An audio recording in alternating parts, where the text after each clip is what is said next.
بسم اللہ الرحمن الرحیم۔ السلام علیکم ورحمۃ اللہ وبرکاتہ۔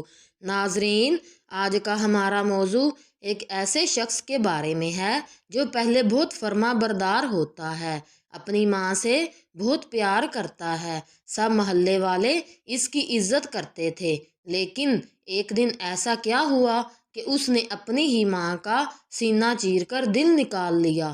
اور اس دل کے ساتھ اس نے کیا کیا؟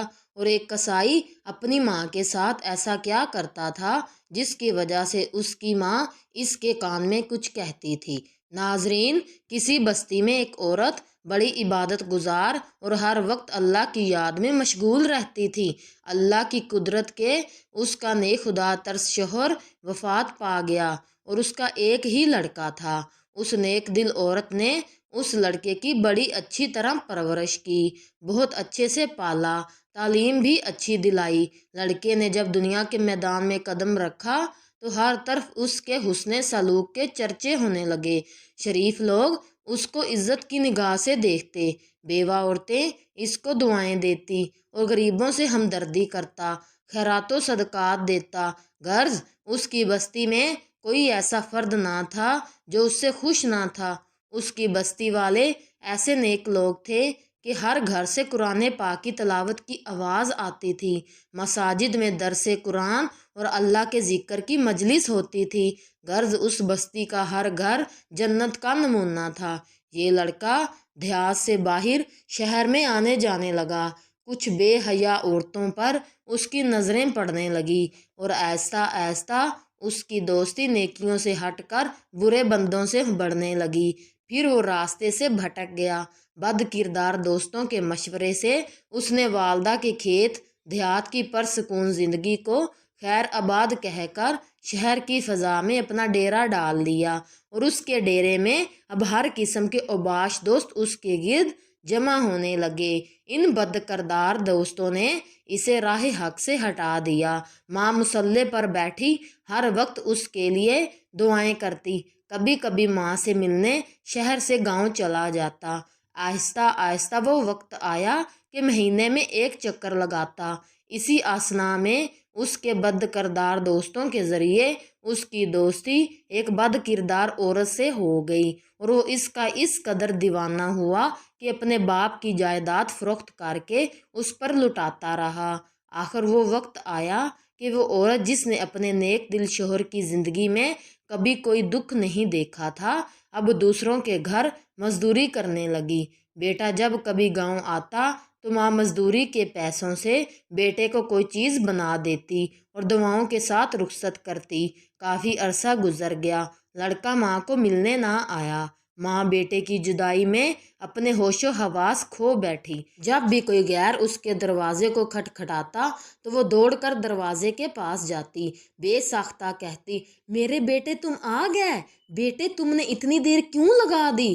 جب معلوم ہوتا کہ گلی کے کسی بچے نے دروازہ کھٹکھٹایا تو دل پر ہاتھ رکھ کر پھر مصلے پر آ بیٹھتی اور رونا شروع کر دیتی۔ روتے روتے اس نیک دل کی بینائی بھی چلی گئی، اور پھر جب اس لڑکے کے پاس کچھ نہ رہا تو اس بد کردار عورت نے اپنے یاروں سے مشورہ کیا، اب اس سے کس طرح جان چھڑائی جائے۔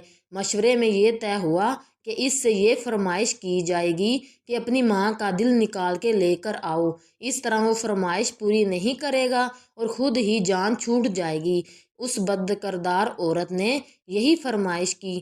وہ انسان جو ایک وقت میں بہت نیک تھا، آج خواہش نفس کی خاطر شیطان سے بھی بدتر ہو گیا اور اس فرمائش کو بھی پورا کرنے تک تیار ہو گیا۔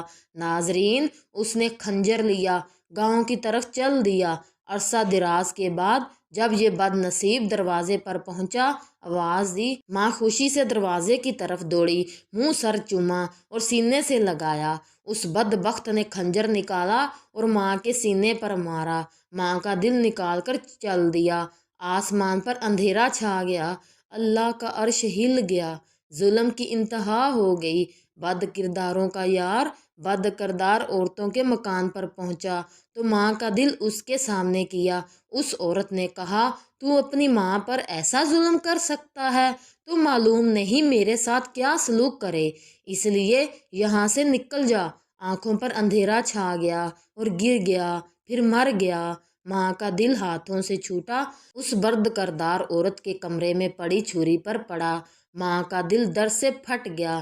دل سے نکلی یہ صدا، بیٹا کہیں چوٹ تو نہیں لگی؟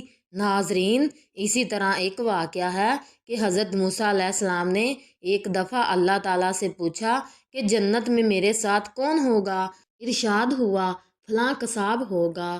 حضرت موسیٰ علیہ السلام اس قصاب کی تلاش میں نکل پڑے۔ وہاں دیکھا تو ایک قصاب اپنی دکان میں گوشت بیچنے میں مصروف تھا۔ اپنا کاروبار ختم کر کے اس نے گوشت کا ایک ٹکڑا ایک کپڑے میں لپیٹا اور گھر کی طرف روانہ ہو گیا۔ حضرت موسیٰ علیہ السلام نے اس قصاب کے گھر کے بارے میں مزید کچھ جاننے کے لیے بطور مہمان گھر چلنے کی اجازت چاہی۔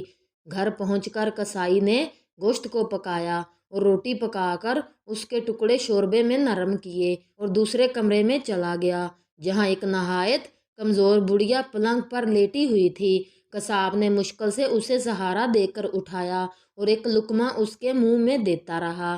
جب اس نے کھانا ختم کیا تو بڑھیا کا منہ صاف کیا۔ بڑھیا نے قصاب کے کان میں کچھ کہا، جسے سن کر وہ مسکرایا اور بڑھیا کو واپس لوٹا کر باہر آ گیا۔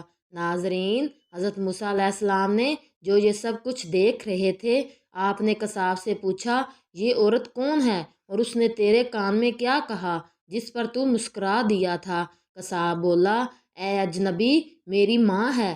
گھر پر آنے کے بعد میں سب سے پہلے اس کے کام کرتا ہوں۔ یہ روز خوش ہو کر مجھے دعا دیتی ہے کہ اللہ تجھے جنت میں حضرت موسیٰ علیہ السلام کے ساتھ رکھے، جس پر میں مسکرا دیتا ہوں۔ بھلا میں کہاں اور موسیٰ کلیم اللہ کہاں؟ ماں کی عظمت، ماں کی شفقت، ماں کی محبت، ماں کے احسانات کو نظر انداز کر کے عورتوں کے آگے جھکنے والوں اور ماں کو حقارت کی نظر سے دیکھنے والوں، توبہ کر لو، نیکی کی راہ اختیار کر لو، ماں کے قدموں پر سر رکھ دو، اس وقت تک سر نہ اٹھاؤ جب تک وہ راضی نہ ہو جائے۔ ناظرین، یاد رکھیے، اللہ رب العزت ماں باپ کی نافرمان اور بے ادب کی کسی بھی نیکی اور انصاف کو قبول نہیں فرمائے گا، لیکن وہ اللہ سے توبہ کرے اور اپنی ماں کے ساتھ اچھا سلوک کرے اور ہر وقت اسے راضی اور خوش رکھنے کی جستجو میں رہے تو اللہ پاک معاف فرما دے گا۔ ناظرین، ابو طفیل رضی اللہ عنہ سے مروی ہے، میں نے مقامی جرانہ میں رسول اللہ صلی اللہ علیہ وآلہ وسلم کو دیکھا کہ گوشت بانٹ رہے تھے۔ اتنے میں ایک خاتون آئی اور نبی کریم صلی اللہ علیہ وآلہ وسلم کے بالکل قریب چلی گئی۔ آپ صلی اللہ علیہ وآلہ وسلم نے ان کے لیے اپنی چادر مبارک بچھا دی۔ میں نے لوگوں سے کہا یہ خاتون کون ہے؟ لوگوں نے بتایا کہ یہ نبی کریم صلی اللہ علیہ وآلہ وسلم کی والدہ ہیں۔ انہوں نے حضور اکرم صلی اللہ علیہ وآلہ وسلم کو دودھ پلایا تھا۔ ناظرین، اس سے اندازہ لگائیے کہ حضور اکرم صلی اللہ علیہ وآلہ وسلم اپنی رضائی ماں کا احترام اور خدمت کا خیال کتنا رکھتے ہیں۔ آج حضور پاک صلی اللہ علیہ وآلہ وسلم کی محبت کے دعوے دار حقیقی والدین ماں یا باپ سے کیسا سلوک کر رہے ہیں؟ آج ہم عصر حاضر کا جائزہ لیں تو معلوم ہوگا کہ ایسے ایسے واقعات رونما ہو رہے ہیں جن کو دیکھ کر دل دہل جاتا ہے۔ کبھی معشوقہ کی خوشی کے لیے ماں کے قلب کو چاک کیا جاتا ہے تو کبھی اپنی بیوی کو راضی کرنے کے لیے والدین کے ساتھ بدسلوکی کی جاتی ہے، کبھی والدین کے سامنے زبان درازی کی جاتی ہے تو کبھی والدین کے ساتھ دست درازی کی جاتی ہے تو کبھی بدسلوکی۔ ناظرین، تمام قوموں کا جائزہ لینے کے بعد یہ پتہ چلتا ہے کہ مذہب اسلام یہ وہ واحد مذہب ہے جس میں والدین کے متعلق کہا ہے کہ جنت ماں کے قدموں کے نیچے ہے، باپ جنت کا درمیانی دروازہ ہے، رب کی رضامندی والدین کی رضامندی پر ہے، رب کی ناراضگی والدین کی ناراضگی پر ہے، والدین کی فرما برداری میں اللہ تعالیٰ کی فرما برداری ہے، والدین کی نافرمانی میں اللہ تعالیٰ کی نافرمانی ہے۔ اللہ تعالیٰ ہم سب کو نیک توفیق عطا فرمائے اور والدین کا سایہ ہم پر سلامتی کے ساتھ قائم رکھے، آمین۔ ناظرین، اگر آج آپ کو ہمارا یہ پیغام اچھا لگا ہو تو ہمارے چینل کو سبسکرائب کریں اور لائک کریں۔ جزاک اللہ۔